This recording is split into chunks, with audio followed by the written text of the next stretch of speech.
Good day, everyone. A pleasant day to all of you. My name is Franklin Lubusta, and I will be your tour guide for today.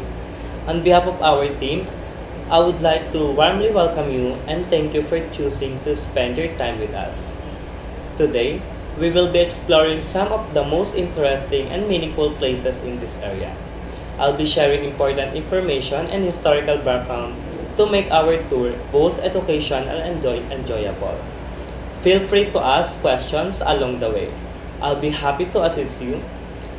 Please stay with the group at all times. Take care of your belongings and most importantly, enjoy the experience. Let's make this tour fun, informative, and memorable for everyone. Are you all ready? Let's begin our journey.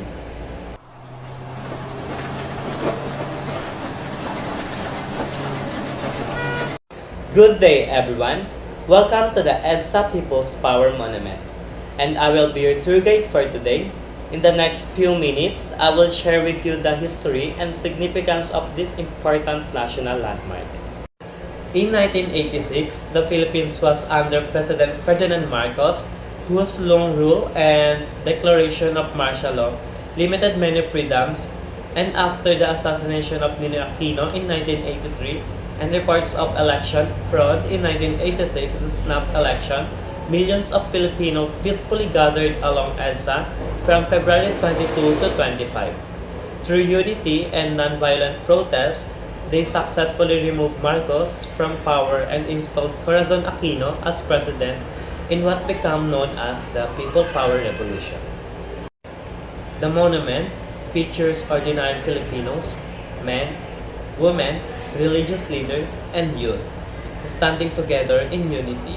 At the center is a woman holding a rosary and raising her hand, symbolizing faith and freedom. The statues represent democracy and people power. And every February 25, Filipinos commemorate the EDSA Revolution to honor this historic event. And that concludes our short tour for the EDSA People Power Monument. I hope you learned something meaningful about this symbol of democracy and Filipino unity. So right now, we are here at the Scout Memorial Rotonda. This place honored the Filipino Scout who were supposed to attend the 11th World Scout Jamboree in 1963. The Jamboree was a huge international scouting event where scouts from different countries gathered to promote friendship and leadership. The Philippines was actually chosen to host it, which was a bigger honor. But sadly, something tragic happened. On November 28, 1963, a plane carrying 24 members of the Philippine Scouting Delegation crashed near India. All of them passed away. It was a heartbreaking moment for the country, especially for the scouting community. Because of that, this memorial was built to honor their sacrifice. If you look at the statues around the rotunda, you'll see the scout figures. They represent courage, leadership, service, and unity among nations. Values that the scouting stands for. Until today, the scouts visit this place to pay tribute and remember their fellow. By the way, if you look around this area, you'll notice many street names that start with the word Scout, like Scout Bermeo, Scout Tobias, Scout Rayos, and Scout Timbaga. These streets were named after the 24 Filipino Boy Scouts who tragically died in the plane crash in 1963 while on their way to attend the 11th World Scout Jamboree. Instead of letting their story fade away, the city honored them by naming the street after them. So every time Filipino pass through this road, they are reminded of the young scout who represent the Philippines with pride and the ultimate sacrifice. It's a simple but powerful way keeping their memory alive in everyday life. And that concludes our tour here at the 11th World Scout Jamboree Memorial Rotonda. As we end our visit I hope you were able to understand the deeper meaning behind this monument. It is not just a structure in the middle of a busy road, it is a symbol of remembrance, unity, and brotherhood. Thank you so much for your time and active participation throughout the tour. I hope you learned something meaningful and enjoyed the experience. Once again, I am Franklin Lubusta, and it has been my pleasure to be your tour guide for today. Quezon Memorial Shrine, the pillar of leadership. Imagine standing at the very center of a bustling metropolis where all roads seem to lead to a single towering beacon of Art Deco elegance. We are at the Quezon Memorial Circle. Looking up at the 66-meter high Quezon Memorial Shrine, this specific height is not a coincidence. It stands exactly 1 meter for every year of President Manuel L. Quezon's life. Designed by Federico Lustre, the monument is composed of 3 interconnected vertical pylons. These represent the 3 major island groups of the Philippines: Luzon, Visayas, and Mindanao. As your eyes travel upward, you'll notice that 3 mourning angels drop over the top of the pillars. These were the work of the legendary national artist for sculpture, Guillermo Tolentino. To achieve such anatomical perfection, Tolentino used Anastasio Caido, a master sculptor in his own right, as the physical model for the figures. This collaboration between 2 giants of the Philippines art created a sense of somber dignity that defines the skyline. But this is not just a landmark to be viewed from a distance. It is a sacred mausoleum. Below the towering pillars lies the marble sarcophagus of President Quezon, the father of the national language. In 2005, the remains of his wife, First Lady Aurora Quezon, were moved here to rest beside him. When you step inside the Museo ni Manuel Quezon, the atmosphere shifts. You are surrounded by the relics of the Commonwealth era, his personal canes, his office furniture, and even the original draft of policies that shaped the Philippine government. It is a place of quiet reflection, honoring a leader who dreamed of a sovereign nation while the world was on the brink of war. It stands as the pillar of our identity, reminding us that leadership requires both vision and the strength to hold a nation together. Ang sigaw ng Pugad-Lawin, the spark of revolution. Now we shift our gaze from the halls of the presidency to the dusty grounds of rebellion. We are at the Ang Sigaw ng Pugad-Lawin Shrine, a site that captures the exact moment of the Filipino spirit caught fire. Developed in 1998, this national shrine sits on the very land that once belonged to Juan Ramos.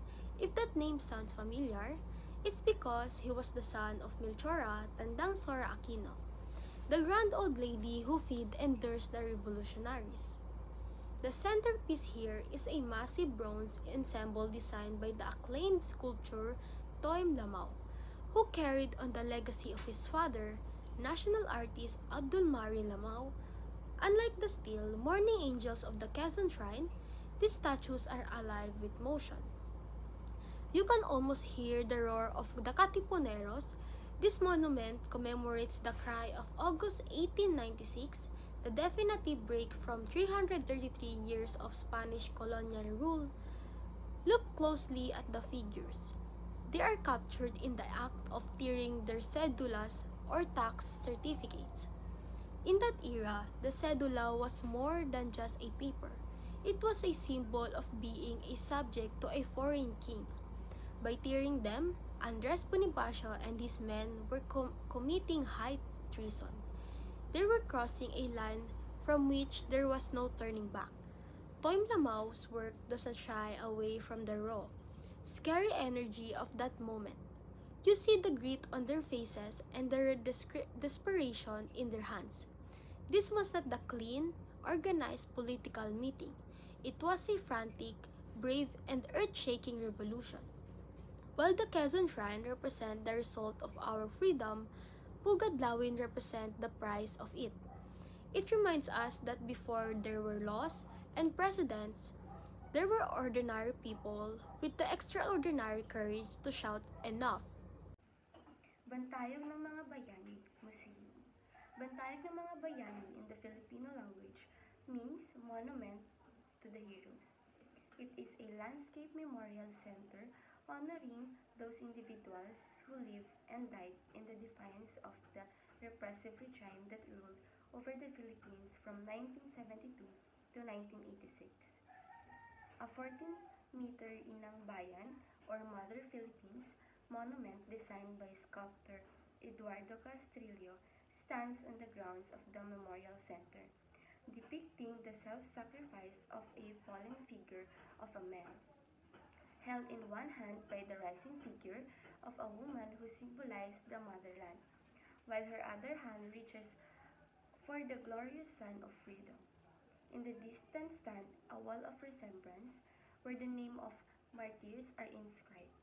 The monument and the wall of remembrance were unveiled on November 30, 1992.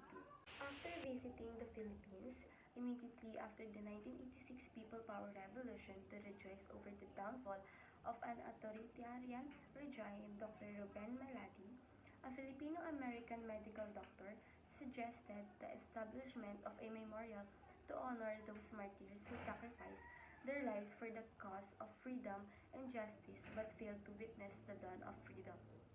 A group of Filipinos responded to this suggestion and organized the Pantayog ng Mga Bayani Memorial Foundation. Dr. Divina V. Carino, former Dean of the University of the Philippines College of Public Administration, helped draft the concept paper based on the suggestion of Dr. Malari. The final concept paper stated the rationale for Bantayog Museum. The Welcome Rotunda is the first monument of Quezon City and greets visitors from Manila. Designed by Luciano V. Aquino of the Quezon City Engineering Department, the monument was commissioned by Mayor Ponciano A. Bernardo in 1905 to 1949, along with the second City Hall and Park. The monument is a simple rectangular structure with a serif font spelling "Welcome" at the top and the four lions facing in cardinal directions at the base. In 1995, the words were changed with an italic sans serif font stating the word "Mabuhay," or it means long live. The Ronda was officially named Welcome Rotonda until May 17, 1995, when it was renamed Mabuhay Rotonda by then Quezon City Mayor Ismael Mahay Jr. following an initial by local rectangular rod on post to promote the use of Filipino expression Mabuhay as a way of welcoming foreign visitors of the Philippines. The Welcome Rotonda is rounded. There are features of marble monument at the center designed by Luciano V. Aquino in 1948. Inscribed on the wall of remembrance are the names of those who died during martial law. The museum contains stories from before martial law until the time it was lifted. It also has a Yuchrenko auditorium that shows audiovisual presentation of the Bantayog ng Mga Bayani Foundation programs. The two-story building had a collection of photographs, objects, and newspaper clippings, magazine, books, and documents regarding martial law and its victim of the abuses during the martial law. As we come to the end of our tour, I hope you didn't just see the place, but truly experience its history, culture, and significance. Every landmark we visited carries a piece of history, and now you can carry those stories with you. Thank you for your time and attention throughout our journey today. It was truly a pleasure guiding you. I hope this experience gave you not only knowledge, but also appreciation for the beauty and heritage around us. Once again, thank you for joining me. Have a wonderful day, and I hope to guide you again on another adventure soon.